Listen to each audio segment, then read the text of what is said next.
આપણા ત્યાં લોહીના સંબંધ છે. લોહીના સંબંધનું જબરજસ્ત મહત્વ છે. લોહીના સંબંધમાં ક્યારે કોઈ ગદ્દારી ન હોવી જોઈએ. એ જ રીતે મિત્રતામાં ગદ્દારી ન હોય, એ જ રીતે વેપારમાં પાર્ટનર સાથે ગદ્દારી ન હોય, છતાં પણ ગદ્દારી થાય છે.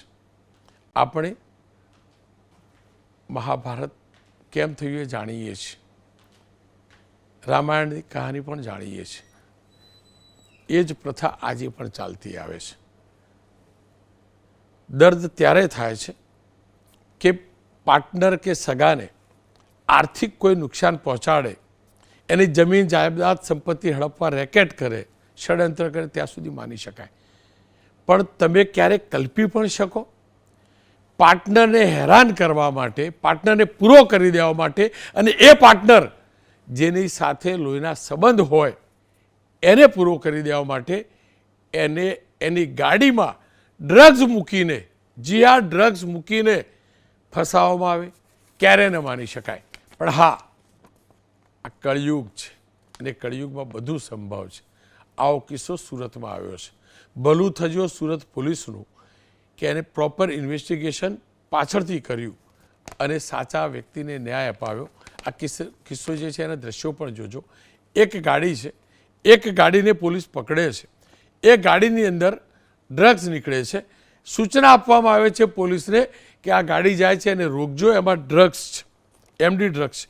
પોલીસે ગાડીને રોકે છે, એમાંથી ડ્રગ્સ નીકળે છે અને ગાડી ચલાવનાર અલ્પેશભાઈ મિયાણી એમની ધરપકડ થાય છે.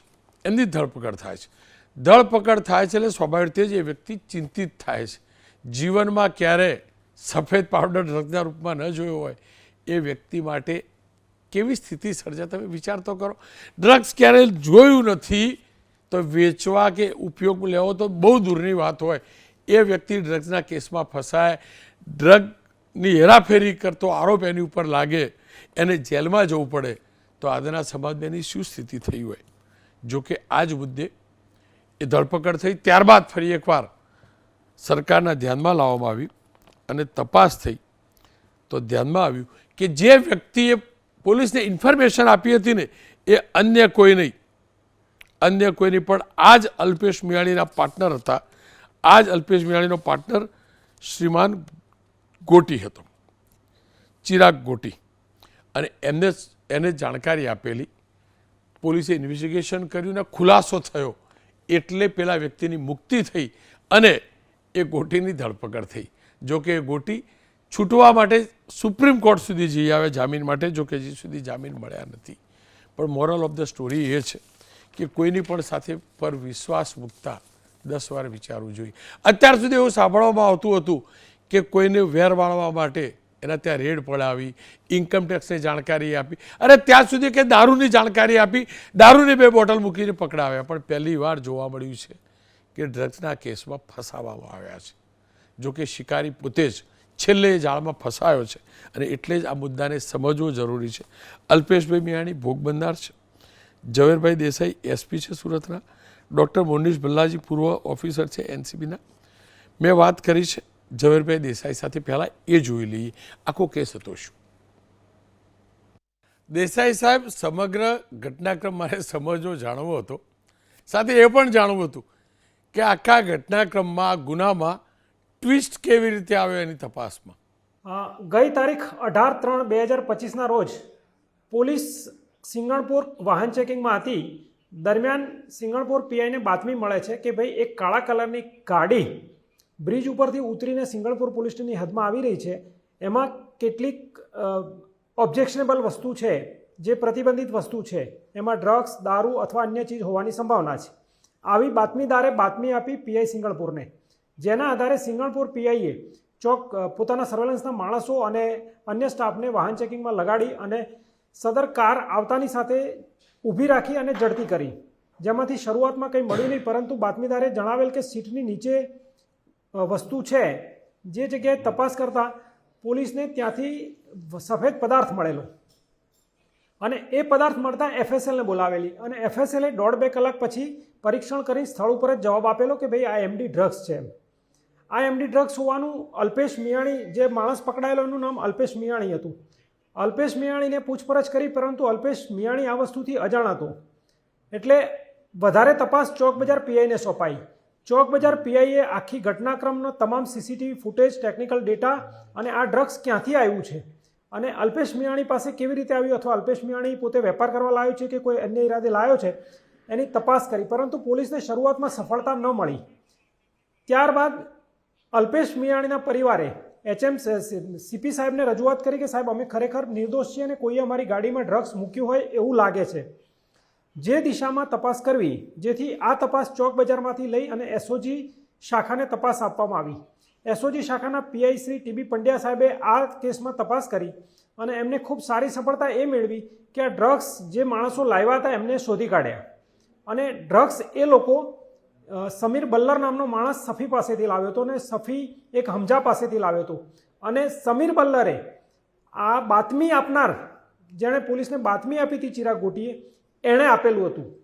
જેના આધારે ડિટેક્ટ થયું કે જેની પાસેથી ડ્રગ્સ મળ્યું છે એ આરોપી નથી, પરંતુ જેણે બાતમી આપી છે આરોપી છે. અને બાતમી આપનાર અને જેની પાસેથી ડ્રગ્સ પકડાયું હતું એ બંને બિઝનેસ પાર્ટનર હતા. અને છેલ્લા 3 મહિનાથી બિઝનેસમાં પ્રોબ્લેમ થવાને કારણે ચિરાગ ગોટીએ પોતાના જ ભાગીદાર અલ્પેશ મિયાણીને ડ્રગ્સમાં ફસાવાનું કાવતરું ઘડેલું. જેના ભાગરૂપે ટેકનિકલ પુરાવા, સીસીટીવી ફૂટેજ, હ્યુમન ઇન્ટેલિજન્સના આધારે સુરત એસઓજીએ જે ઇન્વેસ્ટિગેશન કર્યું અને કોર્ટમાં વચગાળાનો રિપોર્ટ કર્યો, એના આધારે કોર્ટે પછી આ તપાસ એસીપી કક્ષાના અધિકારીને સોંપવાની હુકમ કરેલો. જેના આધારે 2/6/2025ના રોજ મને તપાસ સોંપાયેલી. મને તપાસ સોંપાયા પછી આ ગાડીમાં ડ્રગ્સ ઇમ્પ્લાન્ટ કરનાર ચિરાગનો ભાઈ નિરાંત ગોટીની મેં ધરપકડ કરેલી. અને બાકીના જે ડ્રગ સપ્લાયરની ચેન હતી 4 જણાની, એ લોકોની મેં ધરપકડ કરેલી. અને બીજા લોકો જે 2 જણા હતા એમને સહાયક તરીકે મેં ચાલુ રાખેલા અને ચાર્જશીટ કરેલું.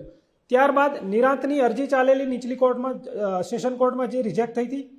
ત્યારબાદ નિરાંતની અરજી હાઈકોર્ટમાં ચાલી, જે પણ રિજેક્ટ થઈ. અને ત્યારબાદ નિરાંતના જામીન માટે નિરાંતનો ફેમિલી સુપ્રીમ કોર્ટમાં ગયેલું અને એ લોકોએ સુપ્રીમ કોર્ટમાં અરજી કરેલી કે સાહેબ અમને જામીન આપો. પરંતુ નામદાર સુપ્રીમ કોર્ટમાં અમે અમારા એડવોકેટ અને સરકારી વકીલને બ્રીફ કરેલા અને એ રજૂઆત એ લોકોએ કોર્ટમાં કરી. ત્યારે એમણે એવું કીધું કે ભાઈ, નિરાંતની અરજીની, જામીન અરજીની સુનાવણી પછી થશે, પહેલાં મેઇન એક્યુઝ ચિરાગ છે તો ચિરાગે સરેન્ડર કરવું, એવો હુકમ નામદાર સુપ્રીમ કોર્ટે કરેલો. જે હુકમ આધારે ચિરાગે ગઈકાલે સાંજે કોર્ટમાં સરેન્ડર કર્યું અને અમે ગઈકાલે એની કસ્ટડી મેળવી છે. ચૌધરી સાહેબ, આપ જે બાતમીદારની વાત કરો છો, આ બાતમીદાર ખરેખર નીકળ્યો કોણ, કેવી રીતે નીકળ્યો, અને બાતમીદારે ખુદ આરોપી કેવી રીતે સાબિત થયો, આરોપી કેવી રીતે બન્યો અને કેવી રીતે પીઠ પાછળ ખંજર ભોંક્યો? બાતમીદાર જ મુખ્ય આરોપી છે અને ચિરાગ ગોટી જ બાતમીદાર છે પોલીસનો. એટલે આ બાતમી પૂરતું જ ને સાહેબ? હા, આ બાતમી પૂરતો જ. અને ડ્રગ્સ પણ જે સપ્લાયરે ડ્રગ્સ આપ્યું એ આ બાતમીદારને જ આપ્યું હતું એમ. અને બાતમીદારે એ ડ્રગ્સ એના ભાઈના માધ્યમથી એના ભાગીદારની ગાડીમાં મુકાયું હતું. આ કેસ સોલ્વ થયો અને જેને આરોપી તમે બનાવ્યો હતો એ જ હવે ફરિયાદી અને બાતમીદાર ખુદ આરોપી. ત્યારબાદ એ બિઝનેસમેનની મુક્તિ થઈ ગઈ. એક આટલા મોટા આળમાંથી એમને આઝાદી મળી. એમની શું પ્રતિક્રિયા હતી? તમારી આગળ એમને શું કહ્યું? અલ્પેશ મિયાણીએ તો શરૂઆતથી એક જ રટણ હતું કે સાહેબ, હું નિર્દોષ છું અને ડ્રગ્સ મારી પાસે ક્યાંથી આવ્યું મને ખબર નથી. પણ અમે જે છેલ્લા દિવસે હું આ ચિરાગના ભાઈ સાથે ફર્યો ગાડીમાં, એ દરમિયાન ચિરાગના ભાઈ નિરાંતે મારી ગાડીમાં મૂક્યું હોવાની શંકા છે. પણ એની પાસે કોઈ નક્કર પુરાવા નહોતા, કારણ કે ડ્રગ્સ ક્યાંથી આવ્યું એ સૌથી વધારે મહત્વની બાબત ત્યાં કેસમાં. ચૌધરી સાહેબ, આખી તમારી આ કારકિર્દીમાં ક્યારે આ પ્રકારનો કેસ સામે આવ્યો ખરો કે એક પાર્ટનર પોતાના જ પાર્ટનરની ગાડીમાં આ પ્રકારે ડ્રગ્સ મૂકી દે? ક્યારેક કલ્પેલું પણ ખરું કે આવું પણ થાય? હા, આ એક પ્રકારનો યુનિક કેસ છે અને બંને પાછા પિતરાઈ ભાઈઓ છે. ભાગીદાર તો છે જ, પણ કૌટુંબિક રીતે પણ સગા છે. આ આરોપી પકડાયો એના પછી હવે શું કહે છે? એને એનો ગુનો કબૂલ્યો કે હજુ પણ ગલ્લા તલ્લા જ કરે છે? કે છે શું એ? હા, એમની ઇન્ટ્રોગેશન ચાલુ છે અત્યારે. એટલે તૂટક એ બધી કડીઓ પૂરવાની બાકી છે હજુ. અને હવે કબૂલાત કરશે. અત્યારે આજે એના રિમાન્ડ લેવા જવાનું છે. ખેર, અલ્પેશ મિયાણી 5 મહિના કોઈ કારણ વગર ડ્રગ્સની હેરાફેરીના કેસમાં જેલમાં જઈને બહાર નીકળ્યા. એમના જીવન માટે આ ચમત્કાર હતો. પહેલો પણ ચમત્કાર હતો ને આ પણ ચમત્કાર હતો. આ સકારાત્મક ચમત્કાર હતો. મેં એમની સાથે વાત કરી, સ્થિતિ સમજવાનો પ્રયાસ કર્યો છે. જોઈ લે. અલ્પેશભાઈ, જાન બચી તો લાખો પાય. આખો ઘટનાક્રમ શું રહ્યો અને ક્યારે કલ્પેલું કે જેની સાથે વેપાર કરીએ છીએ, જેની સાથે રોજ બેસીએ છીએ, એ તમારી ગાડીમાં આ પ્રકારે ડ્રગ્સ મૂકશે? ઘટનાક્રમ શું હતો? મારો ભાગીદાર ચિરાગ ગોટી છે. ચિરાગ ગોટીને મારા ધંધામાં ભાગીદારી અલગ કરવાની થઈ. એના હિસાબે એને ભાગીદારી અલગ કરવાના અલગ એને નહોતું થવું એટલે એને આ ડ્રગ્સ મારી ગાડીમાં મૂકવાનું કાવતરું કર્યું આખું. અમારે હિસાબ કિતાબ ચાલતો હતો. એ હિસાબ કિતાબ જે ચાલતો હતો એમાં છેલ્લે દિવસે એના પપ્પા અને લાલુ આ બંને મારી ગાડીમાં બેઠા. એમાં લાલુ પાછળ બેઠો, એને પાછળથી ડ્રગ્સ સાથે લઈને આવ્યો. મારા ઘરેથી મારી ગાડીમાં બેઠો, એને મારી ગાડીમાં મૂકી દીધું. અમે ત્યાંથી ગયા અમારી કંપની ઉપર. આખો દિવસ ત્યાં અમે હિસાબ કિતાબ કર્યો. સાંજે 7 વાગે જેવા રિટર્ન નીકળ્યા એટલે લાલુ મારી 4 વ્હીલમાં આવ્યો હતો. એ મારી 4 વ્હીલમાં નહીં આવ્યો, એ મોટરસાઇકલ ઉપર આવ્યો. અને એના પપ્પા, મારો આજે તાપી બ્રિજ હતો, એક છેડે એના પપ્પા ઉતરી ગયા. એની ગાડી ત્યાં પડી હતી કે મને અહીંયા ઉતારી દો. અને આગળ જેવો હું નીચે ઉતર્યો એટલે પોલીસે બેરિયર કરીને ઊભી હતી. અને પોલીસને બાતમી પણ ચિરાગ ગોટીએ જ આપેલી હતી. મેં મારી જીવનમાં તે ક્યારેય પણ આવું કલ્પ્યું નહોતું, આવું વિચાર્યું પણ નથી. બીજું, ઇવન મેં મારી જિંદગીમાં ડ્રગ્સ મારી ગાડીમાં જ્યારે મળ્યું ને ત્યારે મેં પહેલી વાર તો ડ્રગ્સ જોયું કે આવું ડ્રગ્સ હોય છે. જ્યારે તમારા વિરુદ્ધ ગુનો નોંધાયો, તમારી ધરપકડ થઈ, એ સ્થિતિ કેવી હતી અને ત્યારબાદની કેવી સ્થિતિ સર્જાઈ હતી તમારે ત્યાં? હું 5 મહિના જેલમાં રહ્યો. એ બિટવીન સમાજમાં લોકો ન કરવાની બધી વાતો કરે, કેમ કે કેસ બન્યો હતો એટલે કોઈ આપણું એમ એક્સેપ્ટ નહોતું કરતું કે આ નિર્દોષ હશે એમ. અને એ દરમિયાન હું મારે જેલમાં મેં 5-5.5 મહિના કાઢ્યા. અહીંયા મારું ફેમિલી આખું ડિસ્ટર્બ થઈ ગયું. મારા છોકરાનું જે ફ્યુચર હતું એ આખું ખરાબ થઈ ગયું. એને બહાર ભણવા જવું તો એ જઈ ન શક્યો. સ્વાભાવિક રીતે જ જેલવાસ કોઈના પણ માટે સારો ન હોય ને આ પ્રકારનું આળ જેને લાગ્યું હોય એના માટે અસહ્ય હોય અને ખોટું આળ લાગ્યું હોય ત્યારે તો પાક્કું. કેવા વીત્યા છેલ્લા 5-7 મહિના? બહુ મારા જીવનમાં 5-7 મહિના જે વીત્યા ને એ મેં કલ્પના નથી કરી એવા વીત્યા છે. કોઈ દિવસ આવું વિચાર્યું નથી. તમારા બંને વચ્ચે એક્ઝેક્ટલી વિવાદ શું હતો જેના કારણે તમારા જ પાર્ટનર, તમારા જ આ પરિચિત લોહીના સગાએ તમારી સાથે આ પ્રકારની ક્યારે કલ્પી ન હોય તેવી હરકત કરી? વિવાદ શું હતો? અમે, મારા પપ્પા અને ચિરાગના પપ્પા બંને સગા મામા ભાઈના જ, અમે સગા જ છીએ. અને અમે બંને ભાગીદારમાં શ્યામ લુબ્રિકન્ટ નામની ઓઇલ કંપની ચલાવતા હતા. એ કંપનીમાં અમારે થોડોક જીએસટીનો વિખવાદ હતો. અમારે ત્યાં રેડ પડી હતી, એના હિસાબે થોડુંક ડિસ્પ્યુટ થયો. એટલે અમે ડિસિઝન એવું લીધું કે આપણે પાર્ટનરશિપ અલગ કરી નાખીએ. મને પાર્ટનરશિપ જે અલગ કરવાની વાત કરીને એને અલગ નહોતું થવું કોઈ સંજોગોમાં. એટલે એને આ આખું મને જેલમાં મોકલવાનું અને આ ધંધામાંથી હટાવવા માટે, સબક શીખવાડવા માટે આ કાવતરું કર્યું હતું. કેમ કે તે તમારા પાર્ટનર હતા, બિઝનેસ પાર્ટનર હતા, વેપારમાં પાર્ટનર હતા, સાથે ઉઠતા હશો, બેઠતા હશો, રહેતા પણ હશો. આટલા વર્ષોમાં ક્યાંય લાગેલું ખરું કે આ લોકો તમારી સાથે આ પ્રકારની ગદ્દારી કરશે? ના, આવું તો આપણે વિચાર્યું પણ નથી. આવું આપણે મારી જિંદગીમાં મેં કોઈ દિવસ વિચાર્યું નથી કે આવો બી બનાવ બને. જો પોલીસ સમક્ષ આ સત્ય બહાર ના આવ્યું હોત મોટા ભાઈ, તો શું સ્થિતિ સર્જાતી તમારી? તો સત્ય સામે ન આવ્યો તો મારી જિંદગી હેરાન થઈ જાત ને. એક નિર્દોષ વ્યક્તિની જિંદગી આખી હેરાન થઈ જાય, જિંદગી પૂરી થઈ જાય એમાં. જુઓ, તમે આ સ્થિતિમાંથી હવે બહાર નીકળી ચૂક્યા છો એટલે દિલથી વાત કરજો. જે પણ લોકો પાર્ટનરશિપમાં બિઝનેસ કરે છે, આ પ્રકારના લોકો સાથે સંબંધ રાખતા હશે, તેમને આપ શું કહેવા માગશો, શું અપીલ કરવા માગશો? મારો અનુભવ એવો છે, આ સમાજ માટે એક દાખલા રૂપી બેસે અને આ ચિરાગ ગોટી અને એનો ભાઈ લાલુ અને એના પપ્પા, એને કડકમાં કડક સજા થાય ને એવી મારી માંગણી છે, જેથી કરીને સમાજમાં દાખલો બે અને આવનારા સમયમાં સમાજમાં કોઈ આવું કૃત્ય ન કરે. ડૉક્ટર મુનીશ ભલ્લા સાહેબ મારી સાથે જોડે. ભલ્લા સાહેબ, તમારી જોડે એ જ જાણવું છે, આપની લાંબી કારકિર્દી રહી છે, અનેક કેસ આપની પાસે આવ્યા છે, અનેક કેસ જોયા છે, અનેક ડિટેક્શન પણ જોયા છે. ક્યારે આવું આવ્યું કે એક પાર્ટનર એક સગા મામાના દીકરા એક પિતરાએ બહેને આવી રીતે ફસાવ્યો હોય?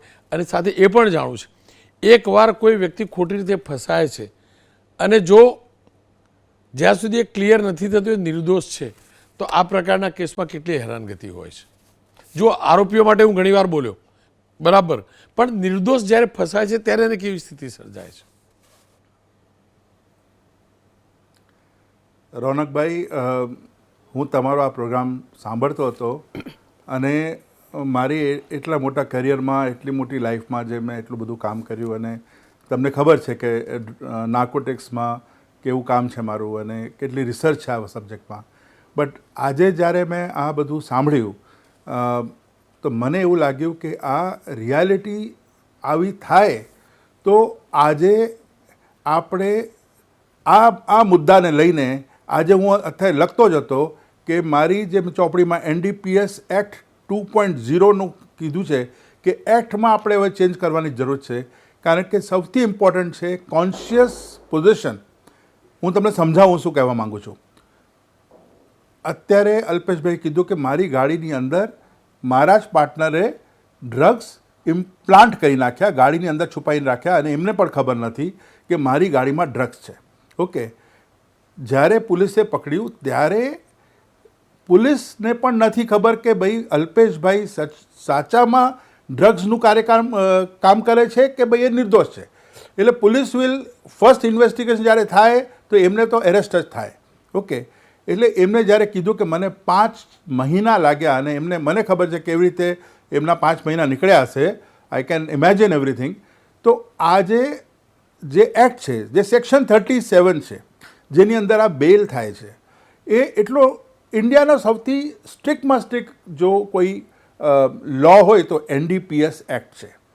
Okay, it is very strict. તો એ સ્ટ્રિક્ટ એટલે છે કારણ કે આપણે જ્યારે વાત કરીએ કે મોટા મોટા ડ્રગ ટ્રાફિકર્સ છે, નાર્કો જિહાદી છે, પાકિસ્તાન અહીં કરે છે, બીજી કન્ટ્રીઝમાંથી એટલો ડ્રગ આવે છે, નેચરલી આ સ્ટ્રિક્ટ જ હોવું જોઈએ.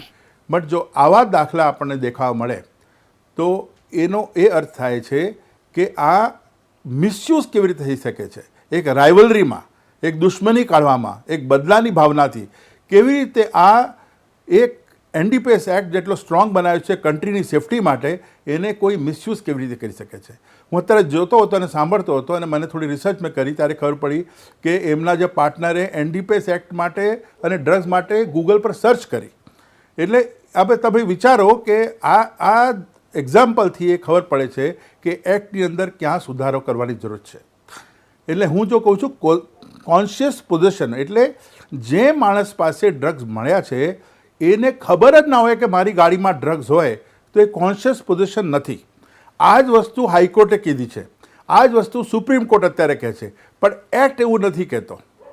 એટલે એક્ટમાં આ પ્રોવિઝન નાખવાની બહુ જરૂર છે, કારણ કે તમારી પાસે કોઈ વસ્તુ મળે તો પહેલાં માની લેવા જાય, એવું જ માનવા જાય કે તમારી પાસે જે ડ્રગ્સ મળ્યા છે એ તમારે નોલેજમાં છે અને તમે ડ્રગનું જ કામ કરો છો. Either you are consuming or you are selling, યા તમે ડ્રગ ટ્રાફિકર છો યા સ્મગલર છો, જે પણ છે, પણ એ લો એવો છે. રોનકભાઈ, હું સમજાવું છું, સમજો જે વાત કરવા માંગુ છું. એટલે આ કાયદામાં મારા હિસાબથી આવા એપિસોડ જ્યારે તમારી સામે આવે અને સુપ્રીમ કોર્ટ સુધી જાય છે તો એક્ટમાં પણ આવા પ્રોવિઝન્સ કરવાની જરૂર છે, જ્યાં પર વી હેવ ટુ એન્શ્યોર કે એક્ટ લૂઝ નથી કરવાનો, એક્ટ તો સ્ટ્રોંગ જ રાખવાનું છે, પણ કોઈ મિસયુઝ નહીં કરે ને એના માટે પણ એવો પ્રોવિઝન હોવો જોઈએ. અને સખ્તમાં સખ્ત સજા હોવી જોઈએ જે એનો મિસયુઝ કરે બિઝનેસ રાઇવલરીમાં. આજે આ બિઝનેસ, કાલે પોલિટિકલ રાઇવલરી કોઈની હોય, કોઈની પોલિટિકલ રાઇવલરી હોય, કોઈનો બિઝનેસ રાઇવલરી હોય, કોઈની બીજી કોઈ વસ્તુ હોય. તો આ તો એક બહુ મોટો પેન્ડોરા બોક્સ, જેને કહીએ ને પેન્ડોરા બોક્સ ખોલી નાખ્યો છે. તમે સમજો ને, પેન્ડોરા બોક્સ એટલે એક એવી વાત નીકળી છે કે આ કેવું મિસયુઝ થઈ શકે છે આ એક્ટ. ભલા સાહેબ, આપનો ખૂબ ખૂબ આભાર. આપનો ખૂબ ખૂબ આભાર. ખેર, ફરી એકવાર કહું, આવા કિસ્સા વારંવાર બનતા નથી, ભાગ્યે જ કિસ્સા બને છે. કમસે કમ અત્યાર સુધીના મારા રિપોર્ટિંગમાં પહેલો કિસ્સો સામે આવ્યો છે. પણ આવું થઈ શકે છે એ હકીકત છે. એટલે મુદ્દે ચોક્કસથી ભલા સાહેબ કહેતા હતા વિચારવું જોઈએ. જરાય એનડીપીએસના એક્ટને ઢીલો ન કરવો જોઈએ. પણ આ પ્રકારની સ્થિતિ સર્જાય તો એ વ્યક્તિ હેરાન ન થાય. કેવી રીતે એને બચાવી શકાય અને આ હથિયારનો કોઈ દુરુપયોગ કેવી રીતે ન કરી જાય તે ધ્યાન રખાય એ પણ જરૂર છે. આ શરૂઆત છે. આ એક કેસ છે. આ ટ્રેન્ડ નથી. આશાને અપેક્ષા રાખો આવો ટ્રેન્ડ ક્યારે ના બને. પણ કલ્પના કરો, ડ્રગ્સનું દૂષણ ખતરનાક છે, ખતરનાક છે, ખતરનાક છે. અને આવી સ્થિતિમાં કોઈ વ્યક્તિને ડ્રગ્સનો એડિક્ટેડ સાબિત કરી દેવામાં આવે અથવા આરોપ લાગી જાય, કોઈ વ્યક્તિને કહેવામાં આવે કે આ ડ્રગ્સની હેરાફેરી કરે છે અને ખરેખર નિર્દોષ હોય તો એની કેવી સ્થિતિ સર્જાય? આપણા સમાજમાં કેવી સ્થિતિ સર્જાય? પરિવારમાં કેવી સ્થિતિ સર્જાય? શહેરમાં કેવી સ્થિતિ સર્જાય? જામીન માટે કેટલી મહેનત કરવી પડી હશે. આ વ્યક્તિને તો ઓળખાણ હતી અથવા રજૂઆત કમિશનર સુધી પહોંચી, કમિશનરે સાંભળી અને રીઇન્વેસ્ટિગેશન થયું. જો રીઇન્વેસ્ટિગેશન ન થાય તો વિચારે સરકાર. હું ફરીથી કહું છું, એક્ટ ઢીલો કરવાની જરૂર નથી. ડ્રગ્સના માફિયા, ડ્રગ્સના એડિક્ટેડ, ડ્રગ્સના પેડલર